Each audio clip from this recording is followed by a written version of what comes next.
Thank you for staying with us on Joy News Prime. Gary Al Smith here with the sport. In our first story, it's boxing. Former and promising Ghanaian boxer, Samuel Takyi, believes that the former world champion, Ikwate, will show him the way to greatness. Now, the Accra-born boxer, who officially turned pro last week after signing a deal with Bazooka Promotions, is eager to follow in the footsteps of the Ghana boxing legend under whom he signed.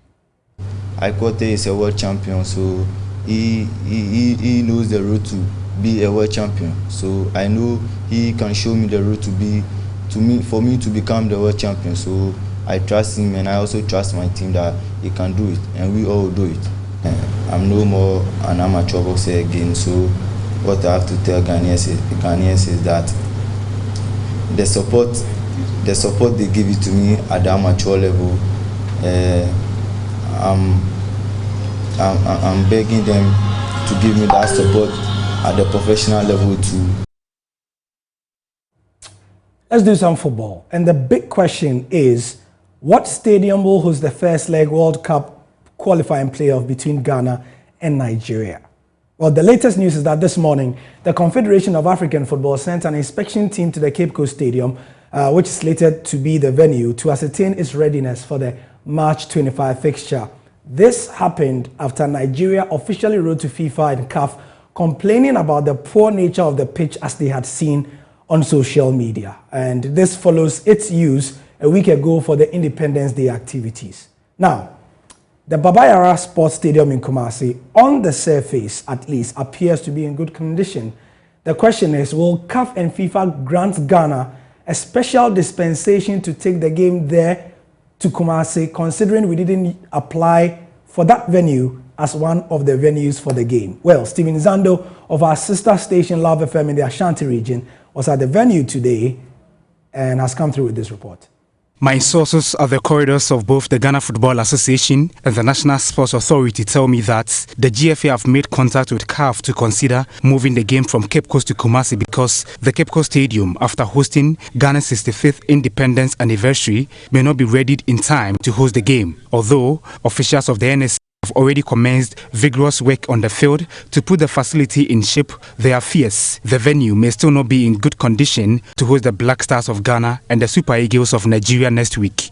The source also revealed the government, together with the GFA, wants the game to be played at a venue that can admit more spectators, as it is believed a vibrant crowd on the day would be instrumental in Ghana's quest to qualify for the World Cup in Qatar. And so yesterday, before the Ghana Premier League encounter between Asante Kotoko and Bibiani Gold Stars, a representative from CAF inspected the Baba Yara Sports Stadium in the Ashanti regional capital to ascertain its condition to host this international fixture. The CAF inspection team member, identified as Ugandan but name withheld, was in the company of the Deputy General Secretary of the GFA, Alex Asante, and the Director General of the NSA, Professor Peter Chumesi, during the inspection. The good thing is that we hear the CAF rep was left satisfied with the standard of the Baba Yara Stadium, which has prompted the speculation that the game may be moved from Cape Coast to Kumasi. But the news is that both the GFA and the government now want the first leg encounter of the World Cup playoff between Ghana and Nigeria be played in Kumasi.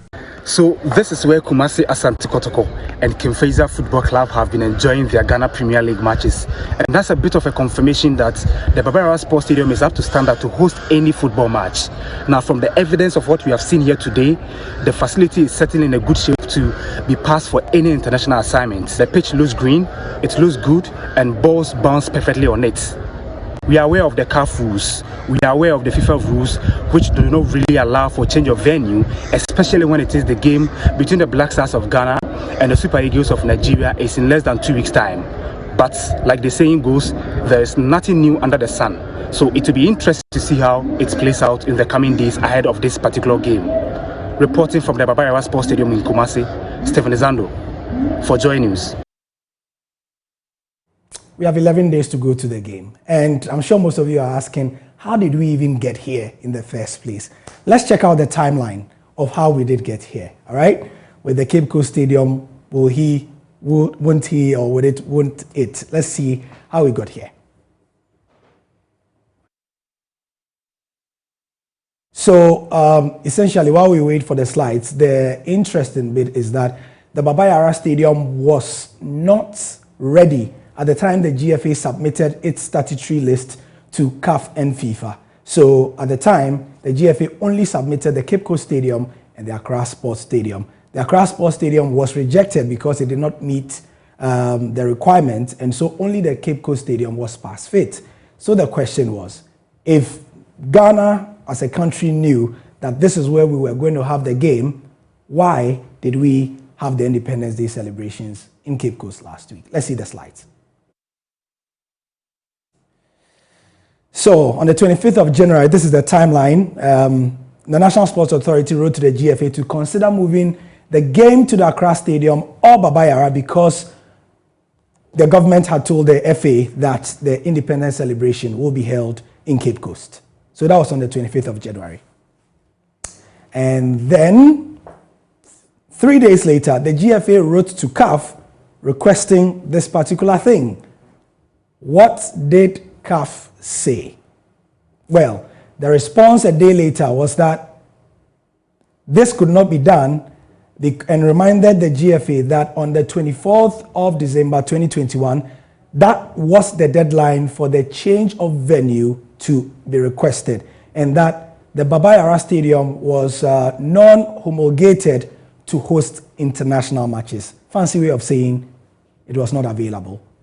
2 days after that, on the 31st, the GFA wrote to the sports minister, copied the National Sports Authority Director General, and attached CAF response following their request to the change in venue to tell them that it will not be possible. So, if Baba Yara and Cape Coast Stadium are not approved, we understand Ghana versus Nigeria will be moved to a neutral venue either in Benin, Cameroon, or Morocco.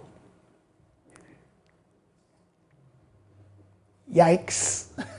Anyway, let's move on to other things. In more positive news, this weekend, the Black Princesses took a huge step towards qualifying for this year's Under-20 Women's World Cup. Why? They won 3-0 against Ethiopia in the first leg of the final qualifying round at the Abebe Bikila Stadium. Ghana went into this fixture as favourites and produced a very good performance as the hosts struggled to keep up with Ghana's dominance. The head coach of the Ghana side is Ben Foko, and he's happy ahead of the second leg. Well, I feel happy. I feel very happy about the performance of the girls today, because we spoke to them before the game, telling them that we need to win the game, we need to qualify the game in Ethiopia. That's exactly what the girls has done, because we told them that this had the Ethiopians play their game. So let's handle them, don't let us give them spaces. If you give them spaces, they can play at their own game. So let them go in this game plan, don't give them space, put the passes together, and making sure that we get our game and get our win. Right, now guess what? The return fixture for this game will be played at, you guessed it, the Cape Coast Stadium in the fortnight. That will be after the Black Stars game, okay? And the winner of that second leg, or the aggregate winner, will secure qualification to the Under-20 Women's World Cup that will be held in Costa Rica in August. Let's come to Ghana. And Heart of Oak in the Ghana Premier League are not giving up on the title chase just yet, despite being 15 points behind the league leaders, Asante Kotoko. And speaking after his team's 1-0 defeat to Aduana Stars in Doma, head coach Samuel Takyi assured fans that his players will not give up until it is mathematically impossible. No, it's not yet over. This football, sometimes you can see the boys, they did well, they play well. But it's quite unfortunate. The first chance, we got the first chance to score, and we didn't score that chance. And then the goal that they score is not a chance that they got it, and they punish us. But boys didn't try. Say mobile fight. Say we cancel the goal and come back to winning way. But it's quite unfortunate. Say we always your training. These are the mistakes. Yet me identify. You bet me I am Hojima. Yes, 1 day or 2 days. It takes a matter of time. Say bet me I'm working on that. Heart of Oak looking to defend their title. Will they? Can they? Could they? Well, what I could do is that I could say bye-bye to you. Thank you very much for staying with us on Joy News Prime. I'm Gary Al Smith. There's more on myjoyonline.com. I'll see you tomorrow, God willing.